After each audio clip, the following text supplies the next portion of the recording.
Bienvenidos y bienvenidas a una nueva clase. En esta oportunidad vamos a dar comienzo a la unidad número 3, denominada Ámbitos de la Comunicación. Y en esta clase vamos a trabajar con tres temas centrales. La comunicación mediática, por un lado, un panorama histórico del origen de los medios masivos de comunicación y los medios de comunicación y su importancia en la construcción de identidades. Para ello vamos a trabajar con dos autores. El tema de comunicación mediática o ese tópico lo vamos a ver a través de Claudio Álvarez Terán, que es licenciado en periodismo de la Universidad Nacional de Lomas, profesor de historia, y una persona que también ha trabajado mucho en el ámbito de la comunicación, ya que participó en la confección de proyectos y debates sobre el diseño curricular de la orientación en comunicación para el nivel secundario en el año 2009. Y después vamos a pasar a trabajar el panorama histórico de los medios de comunicación masivos y la construcción de las identidades a través de estos medios, desde la mirada de Margarita Cruz Vilán, que es una licenciada en Ciencias de la Educación y también en Ciencias de la Comunicación y profesora de Historia y Sociedad de la Universidad de La Habana de Cuba. Para ello vamos a compartir pantalla, como hacemos en todas nuestras clases, y vamos a empezar a trabajar estos tres tópicos de la clase de hoy. Como siempre, acá van a tener un pequeño índice para que a medida que entran y salgan de la bibliografía y pongan a discutir, a relacionar y a trabajar a los autores y a sus conceptos, puedan ir y volver todo el tiempo sobre la Filmina, sobre el Power, y sacarse aquellas dudas, confrontar con aquellos que no están de acuerdo, que no ven, y apoyarse eso, obviamente conceptualmente, en lo que quieran reparar y destacar de la lectura que les genere más curiosidad o intriga, ¿no? Entonces, como dijimos, vamos a trabajar sobre la comunicación mediática. Álvarez Terán lo que hace en este caso es tomar la definición de diferentes autores y si bien no arma una definición propia, da como un paraguas de dónde podríamos enmarcar nosotros la comunicación mediática. Todas estas referencias que él toma después, obviamente, las cita y las pone en su bibliografía, en su texto. El texto que vamos a trabajar nosotros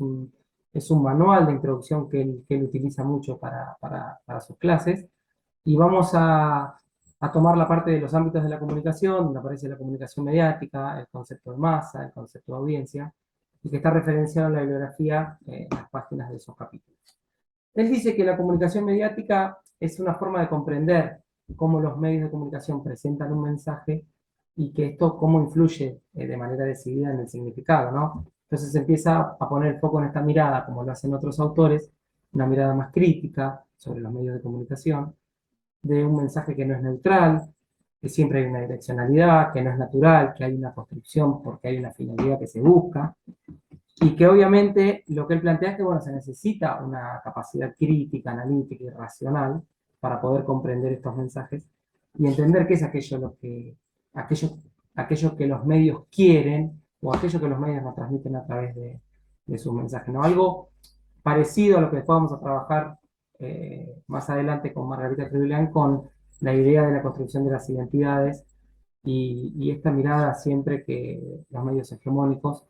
ponen y transmiten por sobre el resto de las sociedades.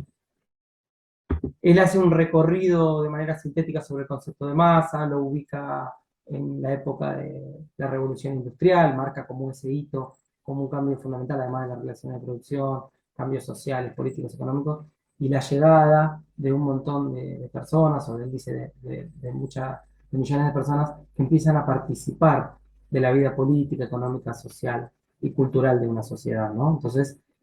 como el concepto empieza a tomar forma ahí, empieza a hablar también de que las corrientes que nosotros hemos visto en clases anteriores de estudios de los medios de comunicación, hablaban de los medios masivos de comunicación o de los más media, y él dice, bueno, se los referencia así porque son medios que tienen una característica justamente de tener mucho alcance, de ser masivo, alcanzar un receptor multitudinario y demás. Y él empieza a hacer esta analogía que dice, bueno, la sociedad moderna también empieza a denominarse como sociedad de masas. Y la democracia, también como término, es nombrada en muchos ámbitos como una democracia de masas. Entonces, le empieza a poner importancia a este concepto. Y después de trabajarlo dice, bueno, pero ya en el siglo XX, principios de este siglo, ya el concepto de masa empieza como a perder vigencia, deja de tener la importancia que tuvo siglos atrás, se empieza a hablar de un receptor masivo de una audiencia, dice él, ¿no? Y marca ciertas características. Entonces, es como que engloba, si tuviéramos que dividir, como que la prensa gráfica, la radio y la televisión comparten ese concepto ese concepto, perdón, de masa, de receptor masivo, de esta idea de una cantidad de gente y de un medio masivo que llegaba a todos, y la audiencia ya se empieza a pensar como algo más nuevo, más moderno, más arraigado a las nuevas tecnologías y a la llegada de Internet. En el concepto de audiencia, él plantea esta idea de un receptor activo, una actitud crítica frente al medio, una sincronía, ya el consumo es un consumo a demanda, el on demand, Netflix o las otras plataformas de streaming como Amazon Prime Video o HBO o Star Plus, cualquiera de ellas, suben contenido a su plataforma y el usuario puede a demanda, en el momento que desea, consumirlo. Esto, si bien es un cambio notorio, el autor también plantea que no es algo que por ahí se deje de lado, porque la realidad es que el medio también segmenta y utiliza este tipo de estrategias para saber cómo es el mensaje, a quién transmitirlo y direccionar, perdón, el consumo, ¿no? No es que uno termine eligiendo de manera libre qué quiere ver, sino que hay toda una prefiguración que hacen estos medios hegemónicos de estas plataformas. Entonces, y que lo empiezan como a fraccionar y a fragmentar en relación a, como dice acá, grupos de interés de acuerdo a edad, a sexo, tipo de personalidad, nivel educacional y otras características. Entonces,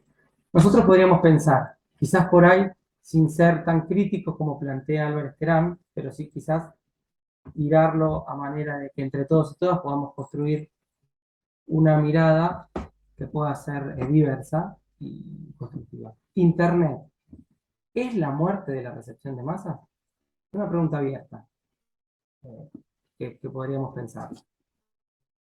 Luego vamos a pasar ahora a trabajar con Margarita Cruz Milán y con los medios masivos de comunicación. Ustedes también van a tener el texto en la bibliografía, que también es un texto muy ameno y que entra haciendo un recorrido del origen de los grandes medios masivos de comunicación, pero sobre todo para hablar de cómo construyen identidades, ¿no? Eh, por eso esta mirada que pusimos acá, mirada holística, comunológica, contemporánea, ¿no? Breve historia de los medios. Y acá ya empezamos con una frase de la autora que dice: la modernidad europea occidental participó en la gestación, desarrollo y consolidación de un sistema de información y comunicación internacional desde un centro hegemónico, conformando no solo un modelo dominante de comunicación, sino también un modelo cultural. Entonces acá podemos linkear y volver a Stuart Hall y a los estudios culturales de la Escuela de Birmingham, y esta idea de cuál es el papel de la cultura, se podría decir, dentro de esta relación entre el medio, el mensaje y el receptor de la audiencia, ¿no? ¿Qué papel juega la cultura en cuanto a la construcción de un orden simbólico, de una identidad y de mundos internos y de mundos relacionados con los otros? Entonces, medios, vamos a hablar de los grandes medios de comunicación masiva, vamos a hablar de la prensa gráfica, la radio, la televisión, la internet. En cuanto a la prensa, se suele generar una convención entre varios historiadores y cientistas sociales de que en el año 1440-1450, por eso pusimos acá siglo XV,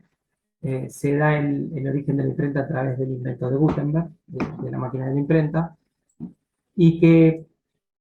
se suele establecer de que en el Imperio Romano, el primer periódico que circuló fue un acta diurna, que era eh, un documento donde se tomaba nota y se dejaban asentados todas las noticias y, y todo lo que se llevaba a cabo dentro de la República de Roma en ese momento. Si venimos a nuestro país, para tener un poco de conocimiento con la prensa gráfica, podemos decir que en 1801 aparece el primer periódico, que fue el Telégrafo Mercantil, a mano de Manuel Belgrano, y que después, seguidamente, ya en 1810, de 1810 a 1820, 1821, aparece la Gaceta de Buenos Aires, fundada por Mariano Moreno, que lo que hacía era justamente eh, transcribir y comunicar todos los hechos del gobierno de la primera junta de ese momento. La prensa gráfica tuvo un desarrollo muy importante, de hecho muchos años, y De ahí es que empezamos a llegar ya recién a las primeras décadas del siglo XX al desarrollo de la radio, ¿no? Donde se empieza a descubrir estas ondas electromagnéticas que circulaban. Y en la década del 20 en Estados Unidos la radiodifusión empieza a tomar mucha preponderancia. Y en Argentina tenemos que remontarnos al 27 de agosto de 1920, que se suele conmemorar el Día de la Radio en nuestro país, porque se realiza la primera, en ese año se realizó la primera transmisión radial. Si ustedes lo buscan, van a poder encontrar Los Locos de la Azotea o Día de la Radio en nuestro país. Lo que se conoce es que el 27 de agosto de 1920, 4 estudiantes subieron a la terraza del Teatro Coliseo, donde se estaba dando una ópera que se llamaba Parsifal, y hicieron una transmisión, la primera transmisión de radio, para que la gente pudiera escuchar eh, los sonidos y las voces de ese momento.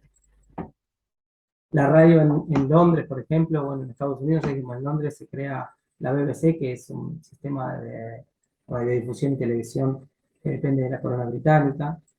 que en realidad depende, pero no depende de una manera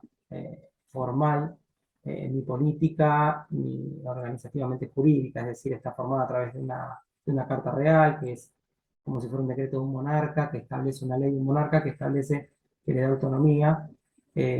a la BBC, por eso se suele decir que es autárquica, que es autónoma, que no depende de la corona, pero en realidad tiene la relación y es el sistema de radio de la corona. Por eso uno podría decir, bueno, como similitud uno podría venir a la Argentina y decir, bueno, la televisión pública, lo que es hoy la televisión pública, ¿no? Eh,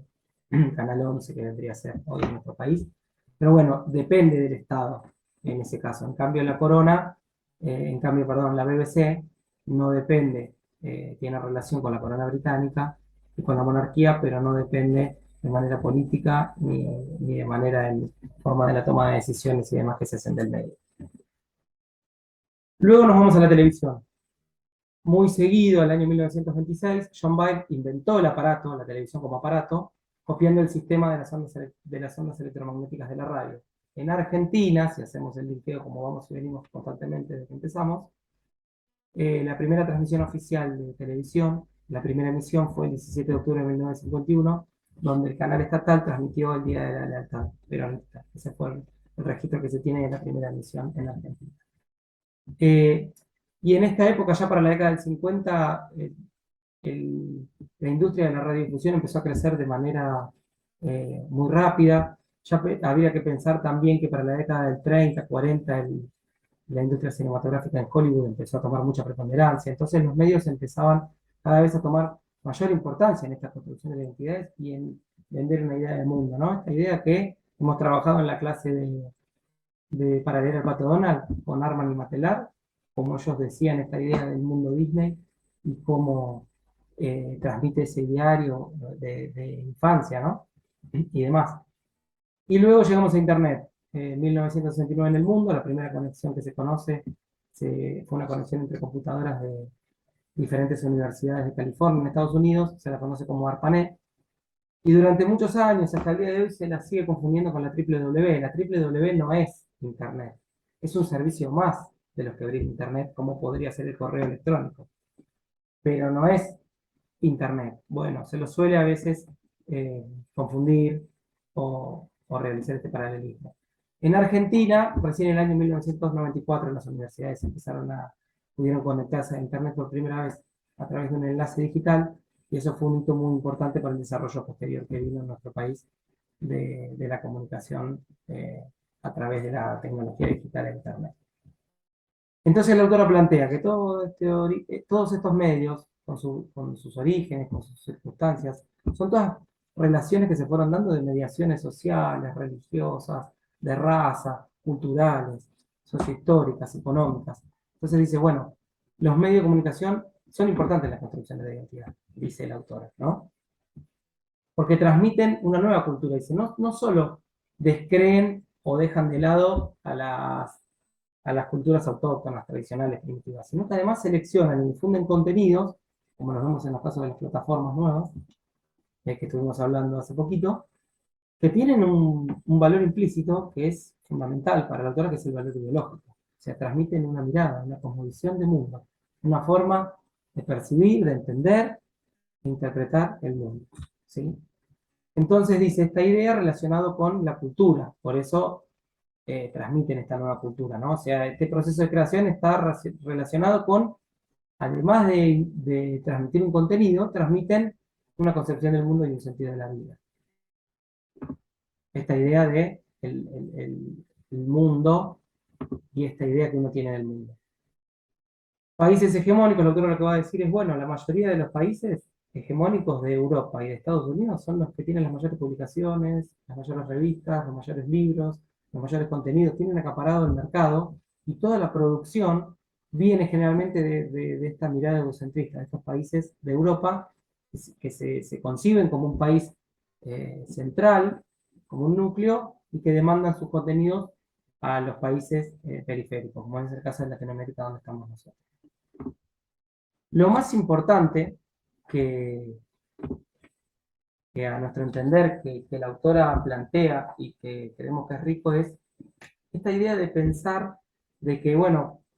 lo que dice es, bueno, como se transmite una cierta identidad, como se transmite una cierta visión de mundo, que todos naturalizamos y internalizamos a través del consumo de los mensajes y de los contenidos, a pesar de esa falsa libertad que nos dan de la elección, porque los consumimos cuando queremos, dice, ella lo que plantea es, bueno, bajar más al barrio, eh, a las ciudades, a las familias, y ver cuál es la realidad que realmente se representa en los medios. Y si esa realidad es una realidad veraz. O sea, tratar de llevar más los temas de la realidad social de donde uno vive a los medios de comunicación. Entonces queda como, podríamos cerrar con esta pregunta también para pensar todos y todas juntas, si las propuestas de los medios de comunicación, de la radio, la prensa gráfica, la televisión, internet, si recrean un imaginario de toda una sociedad, un imaginario colectivo, como se suele decir, o si más bien lo que hacen es reproducir estereotipos hegemónicos o que tienen una hegemonía europea, occidental, eh, de estos tipos de países que lo único que hacen es excluir cada vez más y tener una mirada más puesta en la exclusión, como decíamos, y en la discriminación. Entonces es una pregunta que podríamos dejar abierta para pensar y pensarnos. Hasta acá hemos concluido con esta nueva clase de la unidad 3, donde vimos los ámbitos de la comunicación. Seguirán adelante con Celeste trabajando ya las nuevas tecnologías y nos estamos leyendo por el foro como siempre. Gracias a todos y todas.